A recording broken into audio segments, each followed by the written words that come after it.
જૂનાગઢ મનપા અને જિલ્લાની 6 નગરપાલિકાઓ જીતવા માટે કોંગ્રેસે એડી ચોટીનું જોર લગાવ્યું છે। પ્રદેશ કોંગ્રેસ અધ્યક્ષ શક્તિસિંહ ગોહિલે જૂનાગઢના ઉમેદવારો માટે પ્રચાર કર્યો। શહેરના કાળવા ચોક ખાતે જાહેર સભાનું આયોજન કર્યું અને જ્યાં મનમાં જે કોંગ્રેસના 49 ઉમેદવારો સહિત મોટી સંખ્યામાં કોંગ્રેસના આગેવાનો કાર્યકર્તાઓ હાજર હતા। શક્તિસિંહ ગોહિલ જૂનાગઢમાં કોંગ્રેસની જીતનો વિશ્વાસ વ્યક્ત કર્યો છે। મારા વાલા ગુજરાતીઓ, જ્યારે પોતાનો મતાધિકાર જેણે ચૂંટણીને અપવિત્ર કરીને છીનવો છે, લોકશાહીને કલંકિત કરી છે, એવા ભારતીય જનતા પાર્ટીને સબક ગુજરાતના વહાલા મતદાતાઓ જ આપશે। છોટાઉદેપુર નગરપાલિકામાં ત્રિકોણીય જંગ જામ્યો છે। પાલિકા જીતવા ભાજપ, કોંગ્રેસ અને આમ આદમી પાર્ટી એડી ચોટીનું જોર લગાવી રહ્યા છે। ડેડિયાપાડાના ધારાસભ્ય ચૈતર વસાવાએ પણ છોટાઉદેપુરની ચૂંટણીના પ્રચારમાં ઝંપલાવ્યો। તેઓ ભાજપ પર ભ્રષ્ટાચારના આક્ષેપ કર્યા છે। ગુજરાતમાં જે લોકશાહીને ખતમ કરવા માટેનું જે શાસક પક્ષ ભાજપે કાવતરું રચ્યું છે, તમે જાણો છો, જેટલા પણ અમારા ઉમેદવારો હતા, કોંગ્રેસના ઉમેદવારો હતા, અપક્ષના ઉમેદવારો હતા, બહુજન સમાજના ઉમેદવારો હતા, બધાને શાસક પક્ષના લોકોએ તંત્રનો ઉપયોગ કરીને દબાવેલા છે। ફોર્મ તૈયાર કરેલા છતાં ભરવા નથી દીધા। આ તરફ ભાજપ પણ ફરી છોટાઉદેપુર પાલિકા જીતવા મેદાને છે। ભાજપે સાંસદ અને ધારાસભ્યોને ચૂંટણીના પ્રચારમાં ઉતાર્યા। ધારાસભ્ય રાજેન્દ્ર રાઠવાએ કહ્યું કે આ વખતે છોટાઉદેપુરની જનતા ભાજપ પર જીતની મોહર લગાવશે। મુસ્લિમ મતદારોને પણ આ વખતે ભારતીય જનતા પાર્ટી તરફી મતદાન કરવાના છે અને એમને અમે અપીલ પણ કરી છે કે વિકાસ જો કંઈ કરવો હોય, છોટાઉદેપુર નગરમાં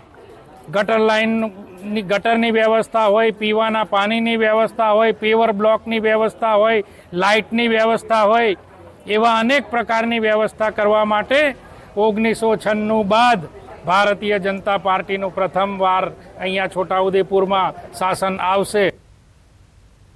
તો કોંગ્રેસે પણ છોટાઉદેપુર પાલિકામાં જીતનો દાવો કર્યો છે। છોટાઉદેપુર કોંગ્રેસના નેતા અર્જુન રાઠવાએ ભાજપ પર પ્રહાર કર્યા। લોકોને ડરાવી ધમકાવીને મત લેવાની ભાજપની નીતિ હવે નહીં ચાલે તેવું કહ્યું। અમે નગરજનોને વિનંતી કરીએ છીએ કે કોંગ્રેસને મત આપીને વિજય બનાવો, ભાજપને કાઢો, ભ્રષ્ટાચારીઓને કાઢો। રમશે ગુજરાત જીતશે ગુજરાતના સૂત્ર સાથે શરૂ થયેલો ખેલ મહાકુંભ આજે અનેક પરિવારો માટે ગૌરવનું કારણ બન્યો છે।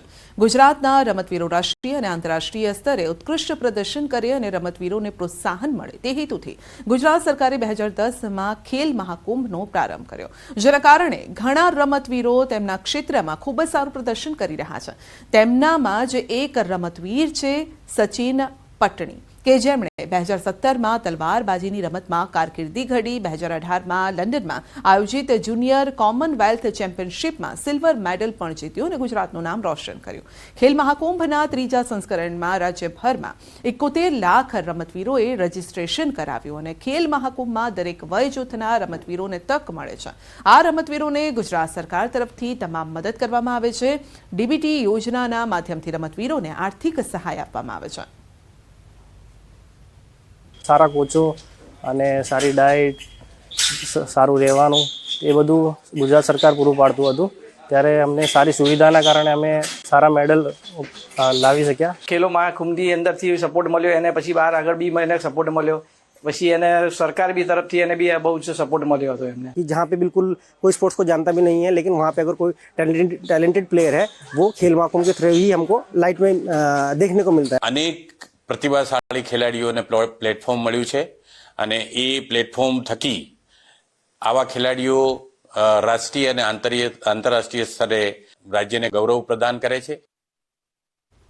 દિલ્હીમાં રાષ્ટ્રીય સ્વયંસેવક સંઘનું નવું કાર્યાલય કેશવકુંજ તૈયાર થઈ ગયું છે, જેનું કામકાજ 2018માં શરૂ થયું હતું। 8 વર્ષ બાદ તે સંપૂર્ણ બનીને તૈયાર છે। 19 ફેબ્રુઆરીએ કાર્યકર્તા સંમેલનનું આયોજન કરવામાં આવશે, જેમાં આરએસએસના વડા મોહન ભાગવત અને મહાસચિવ દત્તાત્રેય હોસાબલે અહીં આયોજિત કાર્યકર્તા સંમેલન સાથે કાર્યાલયથી તેમનું કામ શરૂ કરશે. જો નવા કાર્યાલયની વાત કરીએ તો ગુજરાતના આર્કિટેક્ટ અનુપ દવેએ તેની ડિઝાઇન તૈયાર કરી છે. આ ઇમારતને આધુનિક અને જૂની એમ બંને પ્રકારનો લુક આપવામાં આવ્યો છે. 3.75 એકરમાં ફેલાયેલ 150 કરોડના ખર્ચે બનેલી નવી ઓફિસમાં 12 માળના 3 ટાવર છે અને જેમાં 300 રૂમ છે. એવું પણ કહેવાય રહ્યું છે કે આ માટે 75,000 લોકોએ રકમ દાનમાં આપી હતી. મુખ્ય સભાગૃહ વીએચપી નેતા અશોક સિંઘલની યાદમાં બનાવવામાં આવ્યું છે. તેમાં 463 લોકો બેસી શકે છે, જ્યારે કે અન્ય હોલમાં 650 સભ્યો બેસી શકે તેવી વ્યવસ્થા છે.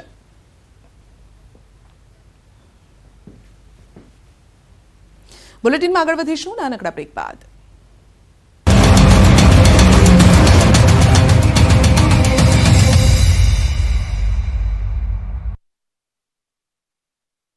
મોથોટ ફાઇનાન્સ પ્રસ્તુત કરે છે ગોલ્ડ લોન મેળો.